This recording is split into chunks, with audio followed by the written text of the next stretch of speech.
Bonjour à tous et bienvenue sur ma chaîne. Bon dimanche à tous. Alors, le sujet que je vais aborder avec vous aujourd'hui, c'est persévérer dans la prière. Notre verset d'ouverture est tiré du livre de 1 Thessaloniciens 5, verset 17 qui dit « Priez sans cesse ». La prière fait partie de notre service au ministère sacerdotal en tant que chrétien. Par conséquent, vous devez être un homme ou une femme de prière. Vous devez persévérer dans la prière. C'est sacré. Certaines choses ne changeront pas tant que vous ne priez pas, et cela en raison du pouvoir ou des effets de la prière. Apocalypse 5, verset 8 révèle quelque chose de puissant au sujet de nos prières. Il dit, « Et les 4 animaux et les 24 anciens tombèrent devant l'agneau, ayant chacun une harpe et des coupes d'or pleines de parfums, qui sont les prières des saints. » Dans l'Ancien Testament, le Seigneur donna des instructions aux sacrificateurs pour qu'ils fassent brûler de l'encens matin et soir dans le tabernacle. Mais la Bible dit que tout cela n'était qu'une ombre des choses à venir. Nous pouvons le voir dans Hébreux 10, verset 1. De nombreuses années plus tard, l'apôtre Jean, par l'Esprit, voit les cieux et reçoit cette merveilleuse révélation, des coupes d'or pleines de parfums, qui sont les prières des saints. Lorsque vous priez sur terre, vos prières montent devant le Seigneur comme de l'encens. Le roi David avait une révélation de cela. Le Seigneur l'avait guidé pour comprendre que nos prières sont en réalité placées devant Dieu comme de l'encens. C'est pourquoi il dit dans Psaume 141, verset 2, que ma prière soit devant toi comme de l'encens.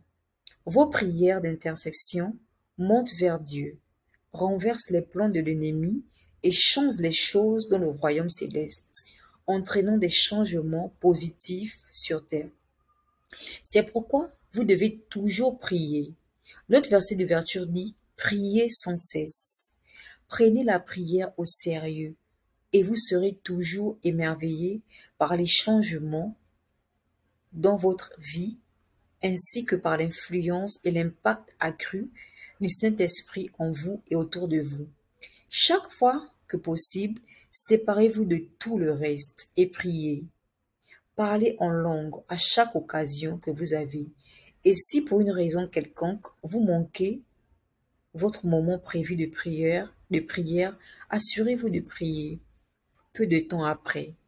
Jacques 5, verset 16 dit « La prière fervente du juste produit une grande puissance dynamique dans notre fonctionnement. Alors priez et persévérez dans la prière. Ne dites pas « j'ai prié hier », car cela devrait me suffire pour toute la semaine. Non, l'exhortation est de prier sans cesse. Les enjeux sont plus élevés que jamais. Par conséquent, nous devons persister dans la prière jusqu'à ce que la dernière âme qui doit être gagnée soit atteinte et amenée dans le royaume devant l'enlèvement de l'Église. Nous avons compris ici que nous devons prier en tout temps, en toute occasion. Si tu veux voir les changements dans ta vie, prie. Si tu as une situation qui persiste et que tu veux que cette situation change, prie. Et il dit que pas seulement prier une fois, mais prie jusqu'à ce que la situation change. Et prie pour tes amis, prie pour ta famille, prie pour ton pays, prie pour toi-même, prie pour tout ce qui te concerne. C'est ainsi que tu auras des résultats positifs. J'aimerais que tu puisses répéter après moi cette prière.